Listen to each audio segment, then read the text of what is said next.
Et donc, je vous prie d'accueillir Box pour la vie des Cell Reapers.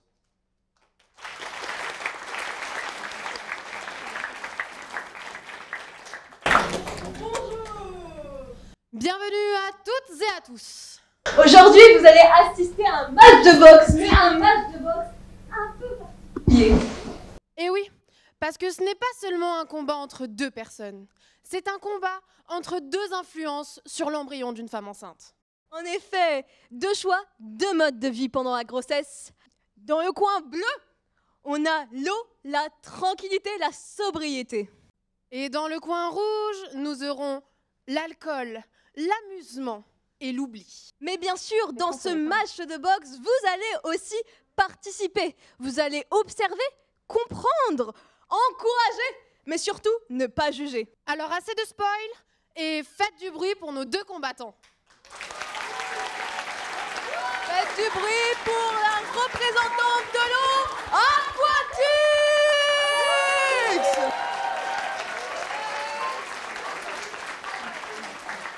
Et l'entrée de la représentante de l'alcool, Alcoolix.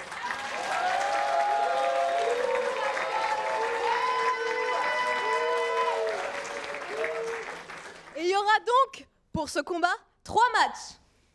Et même 3 combats, un par trimestre. Et il y aura 2 issues pour ces 3 combats grandioses. Et je dirais même plus, ces 3 combats grandiloquents. En effet, si l'eau gagne, alors la mer aura finalement bu de l'eau.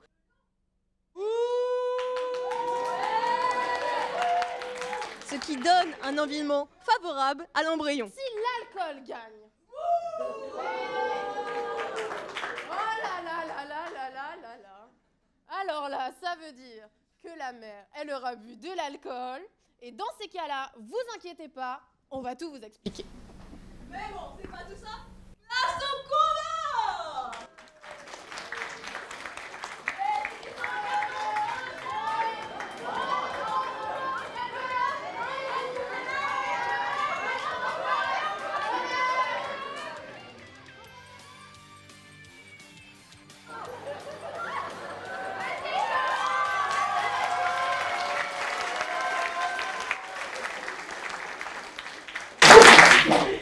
Pour ce premier trimestre, c'est bien l'eau qui a gagné!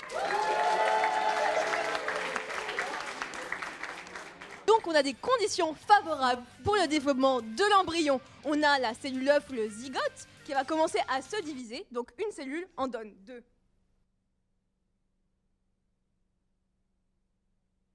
Et elle va même se diviser une multitude de fois. Vous allez voir, il va y en avoir de partout.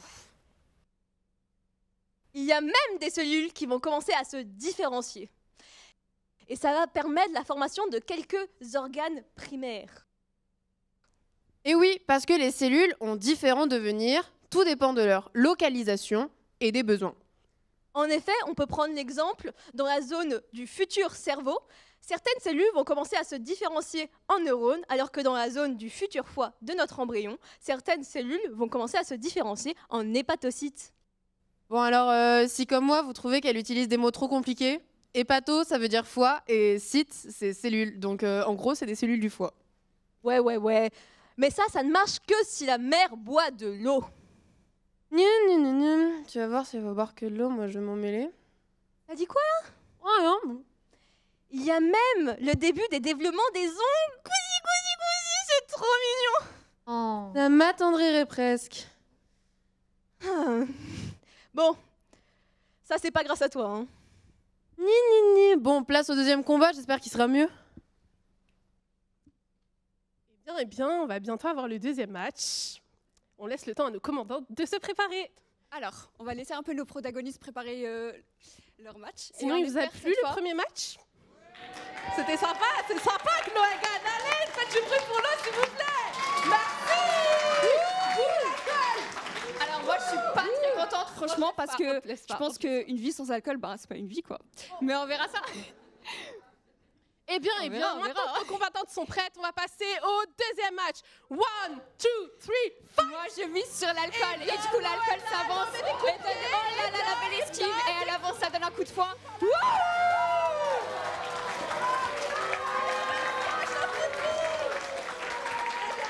C'est fini pour l'eau, malheureusement. Alors, je tiens à préciser que le combat s'est fini beaucoup plus rapidement. Comme quoi, l'alcool, franchement. Ça veut rien dire en fait, ça veut rien dire, je suis pas d'accord. Bon, malheureusement, avec cette prise d'alcool lors du 2e trimestre, eh bien, le fœtus n'aura pas des conditions favorables pour se développer pendant une période très décisive. Oh là là, toujours les grands mots, franchement, tout ce blabla et tout. Alors que normalement, au 2e trimestre, le bébé, il est censé bouger. Mais si finalement, grâce à l'alcool, il ne bouge pas, c'est peut-être mieux pour la maman, non? Alors, à maman. Ça va pas la tête? Mais sérieusement, réfléchis un peu. Non, mais non. Et en plus, on peut avoir des os qui vont mal se développer. Mais ça fera juste un bébé avec des os qui sont peut-être un peu soudés, c'est original. Et de toute façon, son développement neuronal, il va se passer normalement, quoi. Eh bien, normalement, il devrait se passer normalement. Vu que tu mets ton petit grain de sel, eh bien, ça va pas être fait au complet. Et on aura certaines divisions cellulaires qui vont mal se passer. Mais des cellules, on a dit qu'on avait déjà assez, il y en a beaucoup. Ça va, quoi. Eh bien non, ça va pas. Parce que y en a d'autres qui savent plus quoi faire et celles-ci ne vont plus se différencier. Et tu sais ce qu'elles font, les cellules qui se différencient pas? Bah, elles servent à rien. Et du coup, ça veut dire qu'elles vont mourir. Et pour ça, elles vont se suicider. Oh, la mort, tout le monde a peur de la mort. L'apoptose, elle est omniprésente dans notre corps. Ça veut dire que c'est logique, si des cellules ne servent à rien, elles finissent par mourir. Et d'autres cellules spécialisées vont venir donc dégrader ces cellules. Et vu qu'elles serviront plus à rien, elles aussi vont mourir. Mais franchement, c'est juste un peu un ménage, quoi. Le grand ménage du printemps. Reménage printemps, mais en fait, là, ça va pas se passer comme ça parce qu'il y a beaucoup trop d'apoptose. Et normalement, les cellules qui se divisaient et venaient remplacer celles qui meurent, elles vont aussi mourir et pas se différencier. Ça veut dire qu'on n'aura pas assez de neurones pour tout gérer. Mais de toute façon, qu'il soit différent ou non, le bébé, on l'aime, non? Oui, bien sûr, on l'aime avec sa différence. Néanmoins, on aimerait bien savoir d'où elle vient et l'éviter quand c'est possible. Bon, faisons place au 3e match pour ce 3e trimestre. Bon, espérons que l'eau gagne. 3e match, et vous pouvez miser sur qui vous voulez. Sur l'eau, s'il vous plaît, s'il vous plaît. Allez, merci. Oh là là, que des bravachants. Bien, on reprend. 1, 2, 3. Vas-y. Donne un coup de poing, Vas-y, tu peux le faire, tu l'as fait tout à l'heure. Encore, un coup de pied. Oh là là, non, ça va pas trop là. Waouh. Aïe. C'est fini.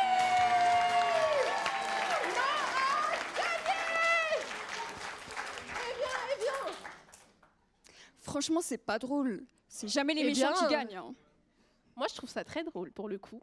La petite chute, très sympa. Du coup, là, le bébé, il va avoir des conditions favorables pour se développer. Néanmoins, ça va pas se faire sans difficulté. Et en plus, il peut commencer à avoir la lumière. Ah, mais ça, c'est une bonne nouvelle. Parce que depuis tout à l'heure, tu dis que je vais créer des problèmes. Mais en moins, il voit, quoi. Mais ça reste encore à être décidé, ok? Tes problèmes, ils sont toujours là. Ok. Néanmoins, on va avoir des petits poils qui vont se former sur sa tête, des petits cheveux trop mignons, mais aussi des petits membres potelés. Projet Chewbacca, peut-être ou... Eh bien non, on va passer à la mère qui accouche. La pauvre. Eh bien. On va faire une petite remise des prix, j'imagine, même si j'ai perdu, quoi. C'est triste. Oh, tu le sais déjà? T'as un peu spoil. Dans tous les cas, la maman, elle a déjà des dégâts, hein, si vous voulez. Eh bien, mesdames et messieurs, comme vous le savez, le match d'aujourd'hui va sacrer un vainqueur. Je pense que vous savez l'issue de ce match. Eh bien, c'est l'eau qui a gagné Fetchu. Merci.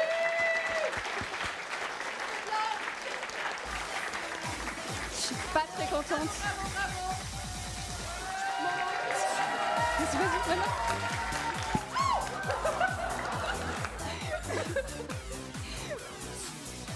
On n'a jamais dit qu'on était bons joueurs. Hein. Ah, mais je m'en fous.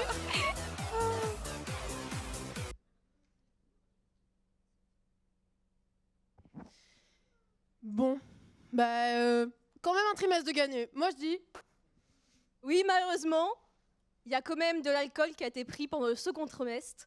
Et même un verre, c'est une exposition à l'alcool. Et donc, ça aura des conséquences sur l'enfant. Mais quelques centilitres, ça doit pas changer grand-chose. T'as vraiment rien suivi, toi? Ça aura des conséquences plus ou moins graves sur l'enfant. Par exemple, un retard de croissance. C'est pas grave d'être petit. On s'en sort super bien avec les rayons du bas dans les supermarchés. Il peut avoir des déformations physiques. On a dit qu'on l'aimait avec sa différence, même si elle est grande. Il peut avoir des déformations sur des organes vitaux. Ça, franchement, c'est pas un argument, parce que ça permet d'avoir le pass VIP dans les parcs d'attractions. Et alors ça c'est génial. Alors toc. Bien sûr, c'est un avantage. Ouais. Il peut aussi avoir, bien évidemment, comme on l'a dit plus tôt, des anomalies neurologiques. Alors, tu vas dire quoi? Bah là, j'ai envie de te dire que tu radotes, la vieille, parce que tu l'as déjà dit tout à l'heure. Mais bon, au final, ça doit pas faire grand-chose, on doit pouvoir faire quelque chose après. Eh bien, malheureusement, non. Il n'y a pas de réel traitement à ces problèmes. On peut bien accompagner au mieux l'enfant, mais on ne pourra pas le guérir ou le traiter.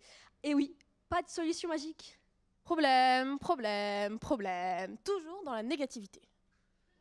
Surtout, la maman va devoir en parler à son médecin pour que elle et son enfant soient prises en charge au plus tôt. Mais le papa, lui, il peut boire. Lui, c'est un autre problème. Aujourd'hui, on veut surtout parler de la grossesse et on veut vous rappeler que pendant la grossesse, les recommandations des médecins, c'est bien zéro alcool pendant la grossesse. Merci. Merci à vous, merci.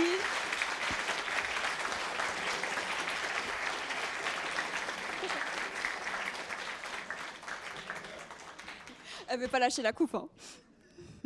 Vous avez des questions peut-être? N'hésitez surtout pas. Oui. Ok, en haut. Merci. D'abord, super, c'était génial. Je voulais vous poser la question. Donc, vous avez parlé de la prise d'alcool pendant la grossesse. Qu'en est-il d'avant, au moment de la fécondation, avant, est-ce que, et pour la mère et pour le père, ça pose des problèmes de consommer juste avant? Oui, en effet, il peut avoir des problèmes pour quand on a la conception des cellules qui vont être les cellules germinales, donc le spermatozoïde ou l'ovule. Les gamètes. Boire de l'alcool. Ouais, bah vas-y si tu veux, tu peux parler. Non, mais c'était juste pour dire que ça s'appelle des gamètes.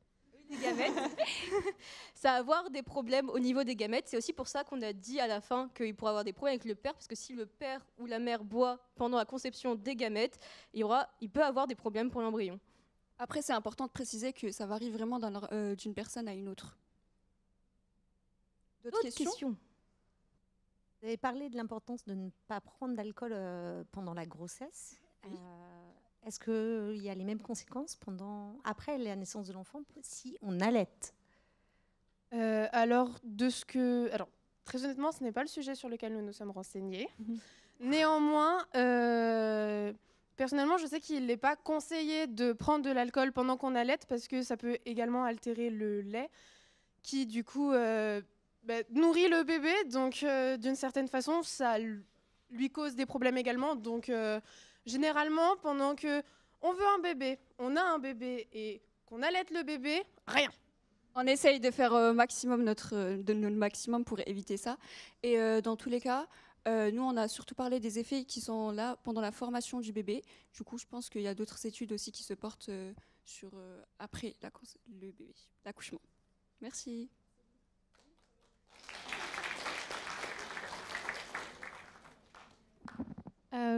C'était pour savoir si, pendant vos recherches, vous aviez vu des infos sur d'autres substances qui seraient nocives chez l'embryon. Enfin, par exemple, la cigarette, par exemple, ça, on sait très bien que c'est nocif, mais est-ce que ça impacte l'embryon aussi? Pour être honnête, non, pas du tout. Moi, j'ai pas vu d'autres substances, en tout cas. Mais peut-être mes camarades. J'ai pas fait de recherche. J'ai pas fait de recherche sur d'autres substances, en effet, mais comme les médecins déconseillent fortement la cigarette et d'autres substances, c'est qu'il y a un effet sur l'embryon. Ils ne le déconseilleraient pas sinon. Oui. En fait, du moment que tu peux pas manger de sushi, le reste, bah, tu dis ciao, quoi. Oui, c'est ça. Oui, pour faire juste un point sur les substances, évidemment, la nicotine pose des gros problèmes de fréquence cardiaque, etc., et d'addiction. Et c'est transmis à l'embryon. Ça passe également dans le lait. L'alcool passe dans le lait, mais la nicotine aussi. Oui.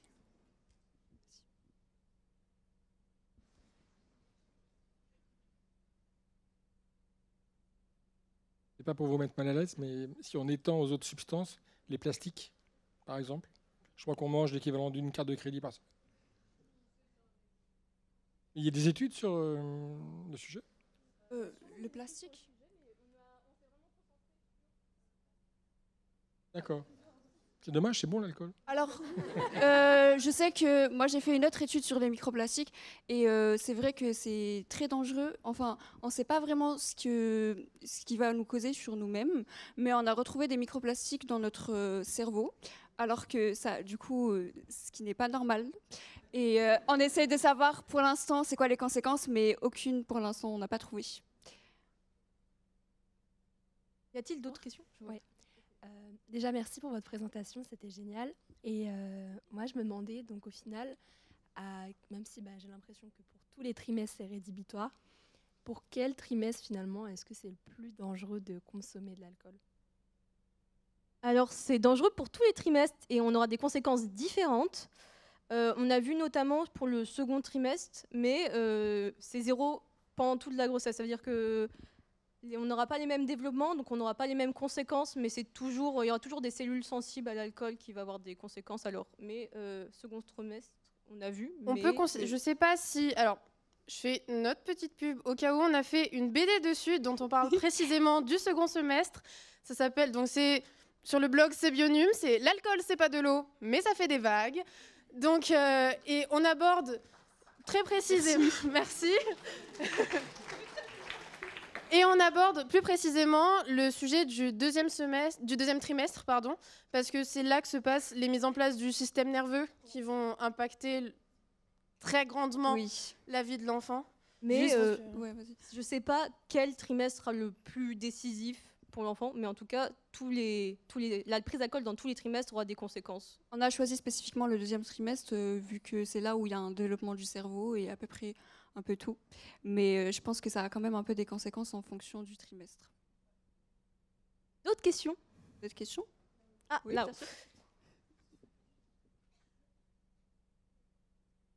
Alors déjà, merci pour votre présentation. Moi, je me demandais, ces recommandations-là, elles n'ont pas toujours été suivies, elles n'ont pas toujours existé. Et il n'y a pas si longtemps que ça, l'alcool, parfois, on considérait ça comme une boisson nourrissante, une boisson bonne pour la santé. Et j'imagine qu'il y a beaucoup de femmes enceintes qui ont consommé de l'alcool.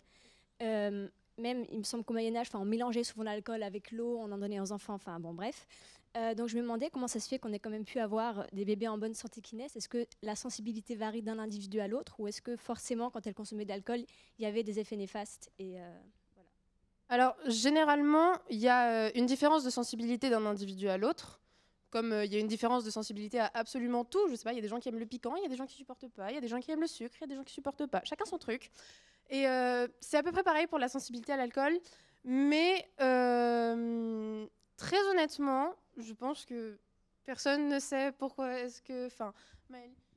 Ce que je voudrais dire, c'est que non, on ne sait pas... on n'a pas fait d'études de l'alcool pendant l'histoire, donc savoir s'il y a eu des conséquences au Moyen-Âge. Ce qu'on sait, c'est que les chercheurs, ils n'ont pas vu non plus d'effet dose, c'est-à-dire qu'il n'y a pas à une certaine dose, là, c'est bon si je prends en dessous. J'ai boire de l'alcool parce que, par exemple, l'apoptose, c'est difficile à voir quand tu regardes sur... parce que c'est une cellule qui meurt, qui rétrécit, c'est pas... Donc on ne sait pas s'il y a une dose ou pas, c'est pour ça qu'on dit 0 alcool, parce que... Et je pense que ça a eu des conséquences pour les enfants, mais il y a eu plein de choses qui ont des conséquences. Mais comme on a des résistances aussi, les gens survivent, c'est comme... on était plus sensible à certaines maladies où on n'avait pas de protection pour les maladies, pourtant il y a eu des développements. Ça ne veut pas dire que ça n'a pas eu de conséquences, c'est juste qu'ils ont réussi à survivre malgré les conséquences, je pense. D'ailleurs, petite précision, c'est que en fait, les recherches elles se sont faites un peu récemment, on va dire, et du coup, tout ce qu'on sait là tout de suite, normalement, c'est certifié, bien sûr, c'est certifié par d'autres, mais juste, il n'y a pas beaucoup de recherches sur ça pour l'instant, pas vraiment. Après, il faut préciser peut-être une chose, c'est qu'on a un pays où l'alcool est omniprésent. C'est une drogue. C'est une drogue. Oui, c'est une drogue à accoutumance. C'est une drogue dont l'accoutumance est aussi forte que la morphine ou l'héroïne. On vit avec. Et donc, on avait une tradition en France de consommer de l'alcool. On a même eu, à la guerre de 14-18, on avait buvez du vin, ça renforce la santé. les alcools forts, il y avait eu une guerre en France, le lobby Pinardier, qu'on appelait le lobby Pinardier, a insisté pour différencier le vin des alcools forts. Et donc, on condamnait la fameuse absinthe qui tuait les gens, c'est faux. Le whisky tueur, c'est faux. Enfin, c'est vrai, ça tue. Mais le vin n'est pas bon pour autant. D'accord. Et en France, on continue aujourd'hui à avoir des lois qui différencient le vin des autres alcools. C'est complètement... c'est un fait social, c'est pas un fait scientifique. En même temps, les enfants qui sont nés dans les années passées, et puis par exemple les gens de ma génération, nous sommes très nombreux en tant que génération à avoir des effets d'alcoolisation fétale, oui. Mais comme les enfants étaient plus petits, parce que moins bien nourris, etc., au sortir de la Deuxième Guerre mondiale, la population a pris entre 10 à 12 cm en moyenne, et ça c'est lié aux soins et à l'alimentation des enfants. Et donc effectivement, les générations, c'est très nouveau de faire très attention à l'alcool, mais il y a eu de l'alcoolisation fétale nombreuse. Juste avant de conclure, s'il vous plaît, je voudrais préciser qu'il ne faut vraiment pas juger quand même les femmes enceintes qui boivent de l'alcool, bien sûr. Et merci.